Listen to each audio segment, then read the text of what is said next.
if we continue talking to normal, Emmanuel, we will never solve this problem. Things are not going forward, they're going backwards. Tokenism, installment will not solve this problem. We have a much bigger problem than the installment we are discussing here will solve. You're not hearing us. By the way, France has been phenomenal. When it comes to SDR, they were right at the front, and we appreciate that. What we are saying is different. Is that what you're saying? You're saying is good, but it's not what you're saying.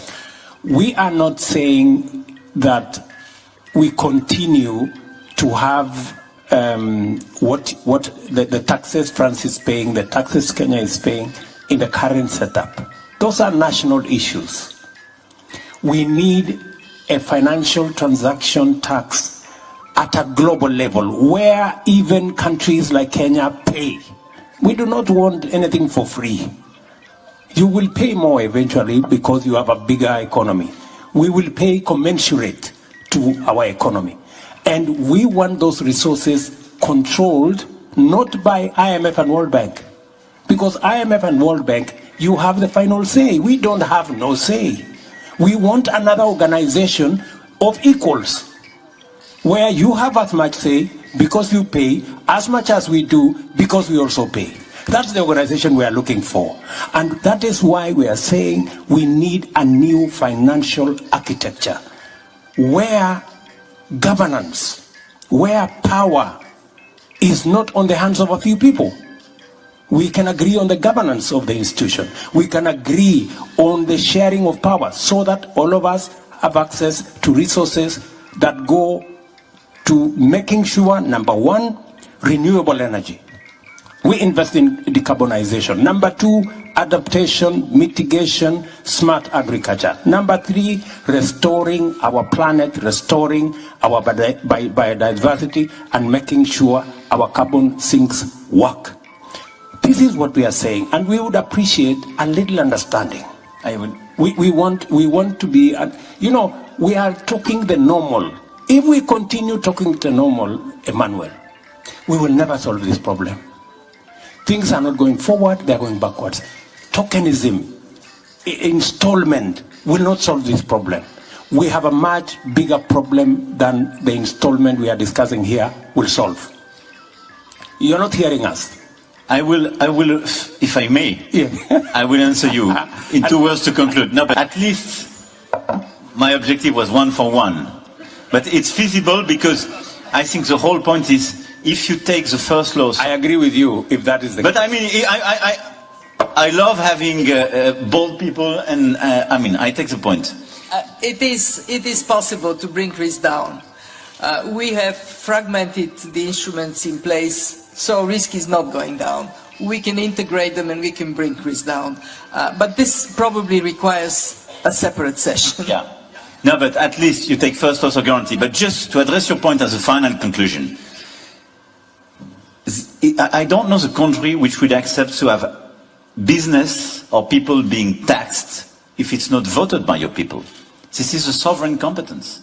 So I agree with you. I want a global taxation. This is my point.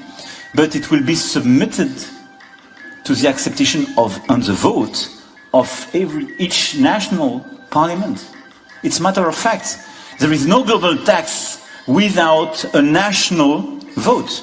Because it's a matter of sovereignty, William. So I love your objective. I do share it.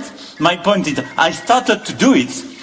But this is not a new global governance if you accept to have your activities, your people or your business being taxed globally by whom, collected by whom and how. It doesn't exist. So you will have to vote. Let's vote for it all together on the same model. I agree with you. It will be the global tax. Second, I think the best way to address your point is to make the governance reform of IMF and World Bank and to make them much more adapted to the current world. And I totally agree with the new financial architecture proposed this morning by the Secretary General. Let's not create a new one. Let's just transform the ones we had.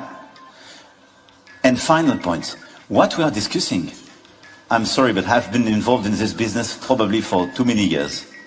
but it's not business as usual. I can tell you, when she proposed the 650 billion capital increase, a lot of people wanted to kill this idea. When we committed for the 100 billion 2 years ago, it was a big splash everywhere. And the fact that we finalized it, it's not normal business. Otherwise, if going from 30 to 100 means nothing, I mean, what is the meaning of our concrete action? So if we deliver concretely what we are discussing today, it's a huge transformation of the model. But it's not the end of the game, I agree with you. We do need an in-depth transformation of our global governance, for sure. And we do need a governance of World Bank and IMF reflecting this world, this new demography and the new dynamics. So let's follow up that in the proper session, and we can finalize this evening and tomorrow, but now we are running big time out of time. Thank you very much to all of you, and let's deliver. Hello members, we'll be back at my channel. Please make it a point to subscribe and press the notification bell such that you see all our new videos. Today we have information about President of Kenya, Ruto, exchanged word with President of France, Macron. Ruto continued with his bullish take on the West and Bretton Woods institution in Europe, insisting that its relationship with Africa must shift. In a roundtable meeting, the Global Financial Pact Summit in Paris, France, the president called the re-engineering of the engagement between the West and the international financial institutions to make them more responsive to the needs of Africa. Ruto shared a podium with France President Emmanuel Macron, International Monetary Fund Managing Director Kristalina Georgieva, and President of the World Bank Group, Ajay Banga, in the ongoing new Global Financial Pact Summit in Paris. He said Africa no longer being seen as just a continent that needs help, but as a pattern, adding that the global cannot continue taking normal when things are not going forward. At one point, there was a back and forth exchange between Ruto and President Macron, as the president insisted things had to be done differently.